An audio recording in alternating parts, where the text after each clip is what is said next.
Տիկին Վարդանյան, հարգելի ընդդիմադիրներ, ես մի հատ տենց գործընկերական խորհուրդ տամ, էլի, հա, որպեսզի ավելի հեշտ լինի մեզ հակադարձել, խոսելիս վատ ծիծաղելի իրավիճակում չհայտնվել, մի քիչ ավելի հաճախ լսեք այն ելույթները, որոնք ունենում ենք մենք, ունենում է վարչապետը, որովհետև ձեր ասացի մեծամասնության պատասխանը, բացատրությունը, նկարագիրը բազմաթիվ անգամ տվել ենք։ Եթե դա հատուկ եք անում, որպեսզի լավ տպավորություն թողնեք, ուրեմն դա այլ խոսակցություն է, բայց մենք դրա խոսակցության այդ պատասխանները տվել ենք։ Ես որոշեցի պատմեմ, քանի որ ժամանակը շատ է, թե ինչ է տեղի ունեցել Հայաստանի Հանրապետությունում վերջի տարիների ընթացքում։ Ուրեմն Սերժ Սարգսյանի եւ Ռոբերտ Քոչարյանի իշխանության օրոք Ղարաբաղի հարցը հասցրվել էր այն իրավիճակին, որ այլ ընտրանք չէր թողնվել հակառակորդին, քան ուժով լուծել, որտեղ բանակցային գործընթացը գտնվում էր փակուղու մեջ, ինչպես տեղ ասում էր Սերժ Սարգսյանը, բանակը գտնվում էր վատ վիճակում Ռոբերտ Քոչարյանի եւ Սերժ Սարգսյանի իշխանավորման տարիների ընթացքում Լեռնային Ղարաբաղը դուրս էր թողվել բանակցային գործընթացից, ինչպես նաեւ պնդում է Աննա Գրիգորյանը իր հարցազրույցի մեջ Ռոբերտ Քոչարյանի կողմից, եւ այդ process-ը բերել էր հասցրել էր նրան, որ պետք է պատերազմ լիներ։ Եվ այդ պատերազմը անխուսափելի էր։ Եկավ 2020 թվականը եւ ինչի եղավ այդ պատերազմը։ Պատերազմը եղավ մեծ աշխարհաքաղաքական լուծումներ տալու համար, նես չէր, որ, չգիտեմ, Նիկոլ Փաշինյանը ավելի մի քիչ, չգիտեմ, բարձրահասակ էր, ավելի ցածրահասակ էր, լավն էր, վատն էր, մեծ պլան գոյություն ուներ։ Պլանը հետեւյալն էր, որ պետք է Ուկրաինայում պատերազմ լիներ, այս տարածաշրջանը պետք էր կիսել։ Այդ ժամանակ, չգիտեմ, Սերժ Սարգսյանն էր, Ռոբերտ Քոչարյանը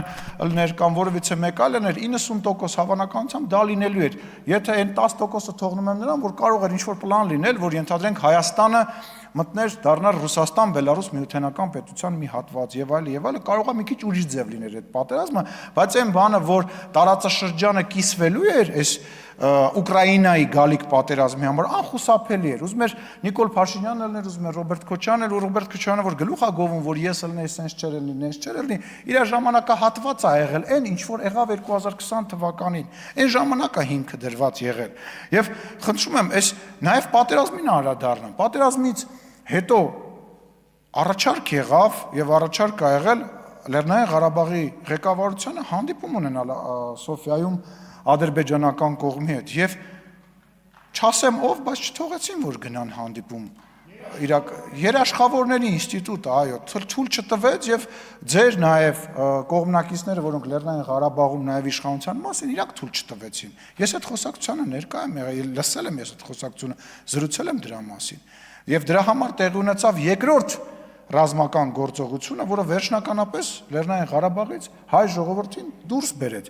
Երբ որ դուք խոսում եք վերադարձի մասին, ով կարա թույլ չտա, հարգելիներս, լավ է հնչում, 100,000-ավոր մարդիկ բան եւ այլ, դուք այդ մարդկանց անվտանգությունը ապահովելու եք, դուք հասկանում եք, որ դուք քաղաքական գործիչ եք, դուք հասկանում եք, որ այդ խոսակցությունը բերելու այն խոսակցությանը, որ նաև ադրբեջանցի քաղաքացիները, որոնք սովետական ժամանակի հատվածում բնակվել են Հայաստանում, ուզենալու են վերադառնան եւ ապրեն այստեղ։ Դուք հասկանում եք, որ այդ խոսակցությունը ուրիշ ուղղություն է տանելու, բայց էդ էլ հեչ, ասում դուք այդ մարդկանց անվտանգությունը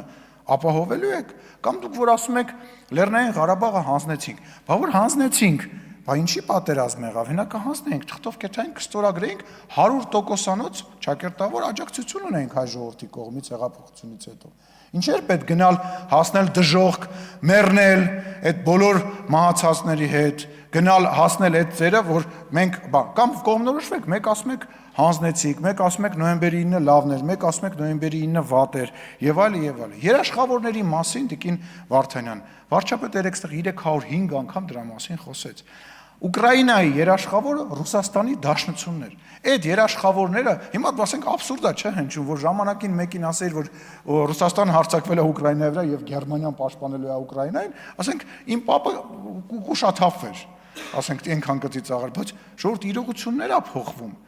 Երաշխավոր ունեինք, երաշխավոր կար Ղարաբաղում կանգնած, երբ որ երկրորդ բանը տեղի ունեցավ, երկրորդ հարձակումը տեղի ունեցավ Լեռնային Ղարաբաղի վրա, Ռուսաստանի Դաշնության խոսնակը դուք մեզ մեղադրում ասում եք ոչ մի բան չարեցիք, մեր հայ ժողովրդին պաշտպան եւ այլն, չէ՞ տենց խոսակցություն կա։ Հայտարարություն է անում, ասում է կոչ ենք անում Ադրբեջանին եւ Հայաստանին դադարեցնել ռազմական գործողությունները։ Սա ինչի մասին է, սա նրա մասին է, որ մեզ ներքաշում էին այն բանի մեջ, որ ռազմական գործողությունները տեղափոխվեն Հայաստանի Հանրապետության տարածք։ Սա է եղել պլանը, որ Հայաստանի Հանրապետության մի կտորել, չգիտեմ, գրավվեր կամ օկուպացվեր կամ ինչ-որ մի բան լիներ, եւ հետո Ռոբերտ Քոչարյանը 2021 թվականին որպես Ռուսաստանի ամենալավ թեկնածու միջև Սամվել Կարապետյանի հայտնվելը, հիմա երկու լավ թեկնածու կա, հա, միջև իր հայտնվելը, բան, տենց գար ասեր, դե մենք իմիջիալից այդ խոսակցությունները գնում է, դե մենք չենք կարողանում, մենք փոքր ազգ ենք, ինչ կարանք անենք, մենք չենք կարող, պետք է մեր անվտանգության միակ ձևը դա միութենական պետության մաս լիներ։ Էս է եղել պլանը։ Պլանը եղել է գուբերնատոր դառնալը Ռոբերտ Քոչարյանի։ Իսկ միջև այդ ասենք դուք հասկանում եք, որ 2021 թվականից հետո, երբ որ այդ պատերազմը եղավ, այդ ամեն ինչը եղավ, ոչ մեկ իշխանություն չէր ուզում վերցնել։ Դա համար գնացիք են քաղաքական դիակ Վազգեն Մանուկյանին բերեցիք, հետո գնացիք են քաղաքական դիակ Կանադայի քաղաքացուն բերեցիք, եւ այլ, որտեղ դուք չեք ուզում, ընդդիմությունը չի ուզեցել ու չի ուզում իշխանություն այդ փուլում վերցնել։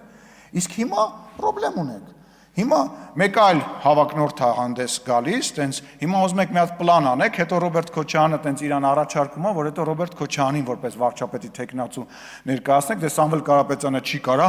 առնվազն երկու երկրի քաղաքացի է, ասենք պլանը բոլորին հասկանալի է, օր ժամ եք ուզում, այդ օր ժամը դուք ասել եք,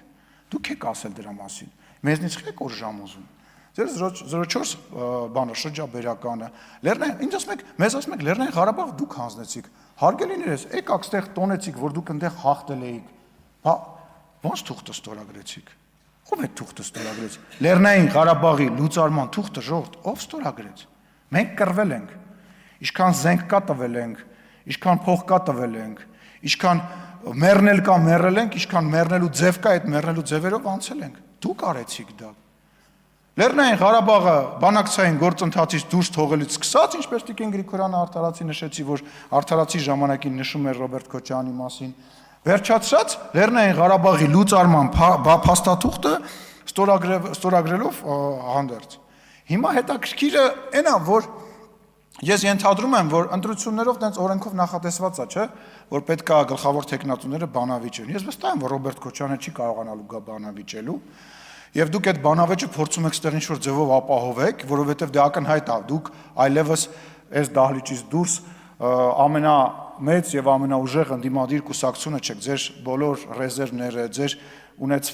ունեցած մարդկանց այս նոր ստեղծվող ուժը տանում է եւ ձեզ կարեւոր է, որ դուք գոնե այնտեղ հայտնվեք, որ կարողանաք ինչ-որ ձևով ներկայություն ապահովեք։ Բայց ես հարց ունեմ ձեզ. գալու է Ռոբերտ Քոչարյանը օրենքով նախատեսված հերոստաբանավեճին։ Գալու է, կճշտեք իրանից, Տիկին Վարդանյան, Տիկին Խամոյան, հաջորդ պոդկասթը անելուց Տիկին Գրիգորյանի հետ, իր միջած պոդկասթը հիմնականում ուղիղ եթերում եք անում, լսեք, այդքան որ բան եք, զապիս եք անում, հետո մոնտաժ եք անում, ես ու այդքան վատ բառ չեմ ուզում ասեմ, տափակ միտք կա մնում մեջ, այդ էլ մոնտաժ արեք, էլի 15 րոպե ելնի, բան չի մնա, պոդկասթները անում են ուղիղ եթերով,